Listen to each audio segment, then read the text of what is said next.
we're going to start adding some details to the wall sections before we do the final assembly. One of the details that we can add that comes with the ITLA kits is these window panels that I knocked out before painting the windows, the window frames themselves.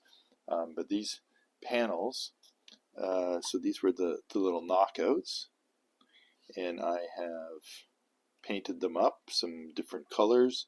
I used some of the brick mortar mix on these to give it that whitewash, and then just touched up some of them with paint and so forth. So they give a really sort of weathered plywood kind of look. So all we have to do is put a little drop of glue in some of the window panes, and we can glue these panels in place. Let me get some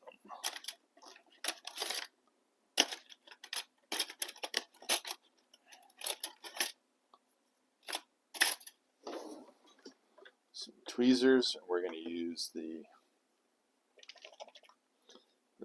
glass glue, or this is the clear part cement again. Okay, and all we got to do is put a drop of this. I think my applicator's gotten a little gummed up here.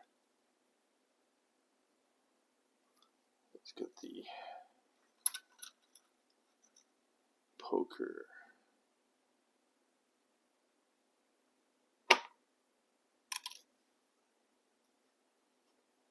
That's what the problem with these fine applicators is, they do tend to get gummed up with the dried glue. Every once in a while you have to plunge them to clear them out.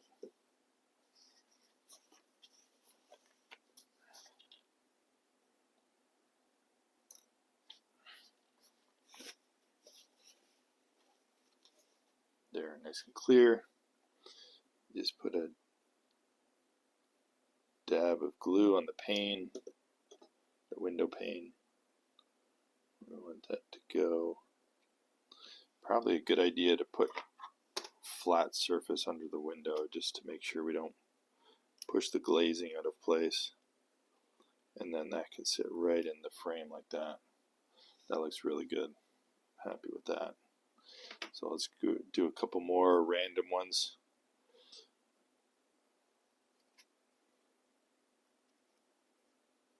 You can do these any color you like. As you might have noticed on the original model, I have a couple different colors that I've painted the panels. And some of the panels are a little bit smaller because those are the ones that go in the center angled pane.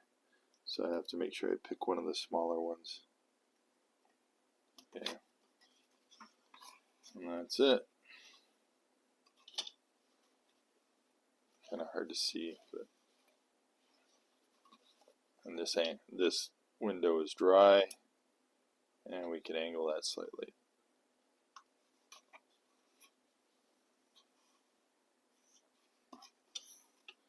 Okay, let's fast forward to the end of the project here. I've put the panels together as you've seen before in the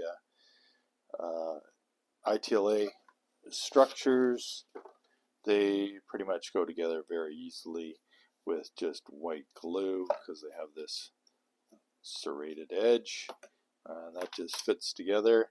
So we've done that, and now I've taken some putty, any kind of modeling putty will do, and just filled in the edge to, it was pretty smooth, but I just like to make sure that there's absolutely no gap, and it's now dried, and I go back with just some sanding stick, sandpaper, and make sure that edge is completely smooth.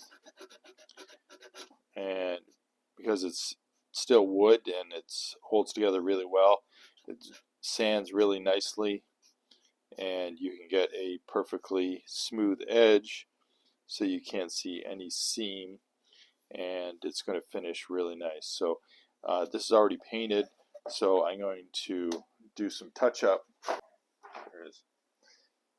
As I've mentioned in previous videos, the concrete color from Polyscale, I don't think this is still available anymore, but I still have some of the old stuff. But this matches the Rust-Oleum really well. So I'm just going to take this and cover up the seam. I also finished the windows. You can see how I've angled the windows. I just have some other detail. I did up this little pipe structure to put on the front of it, some vents, some Walther's vent.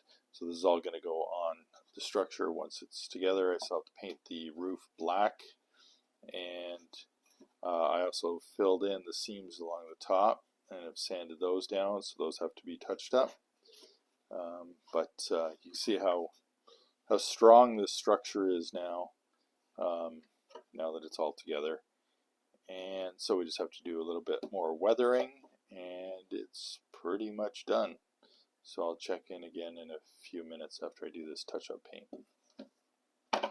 Okay, last step. We have almost all the details put on, and as you can see there, I've used the concrete paint for the touch-up, my AK filters and grimy some streaking gray, and some light rain marks for NATO tanks, light gray. So I just put those on and washed them over, and my last step is going to be with some pan pastels. The raw umber is my go-to because it's close to the concrete color and will just make it look pretty grimy, and that's what I go for on my layout, is grimy looking.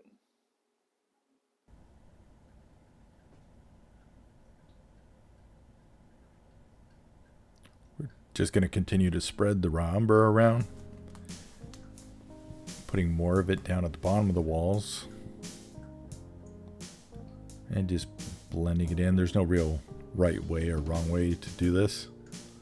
You know, whatever you see fit. It's just going to take the shine off of all the surfaces. You could even use this on just a plastic structure.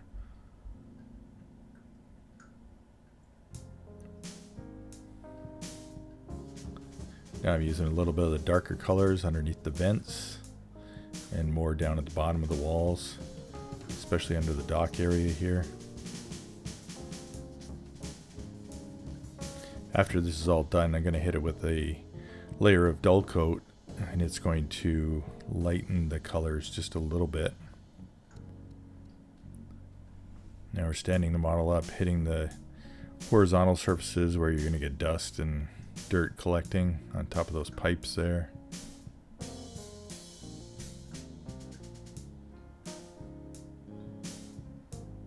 And I'm just taking a brush, just kind of blend in the pastels a little bit more.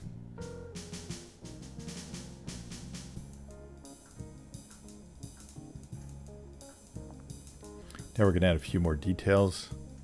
This is the Walther's roof vent. Just put a bit of the CA on the bench there and dip the part into it.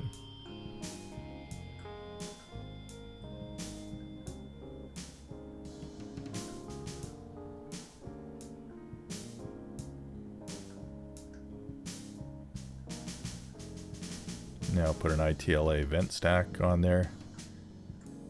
This comes in some of the ITLA kits, not specifically in the industrial wall structures. It's just a piece of dowel with some laser cut rings and a base.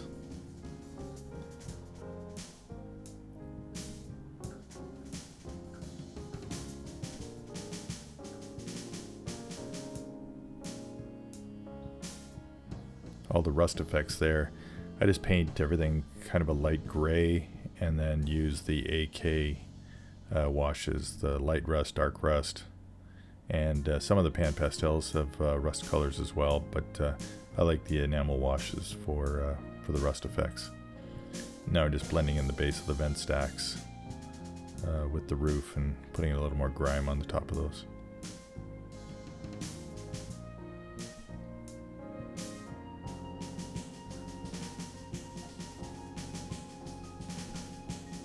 And that's pretty much it. Ready for a coat of dull coat, and we'll call it done. You can see those the vent stacks on the side of the structure. Those are ITLA vent stacks as well. Oh, hey Joe. Good to see you.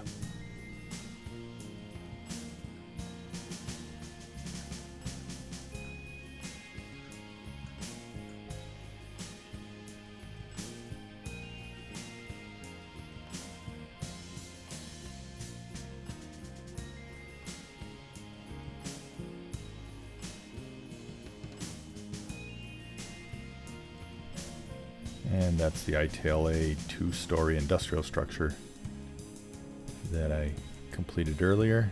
Put that in front of the diorama.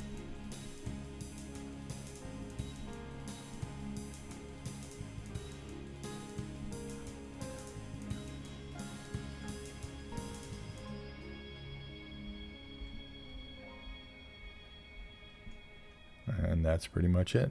Thanks for watching.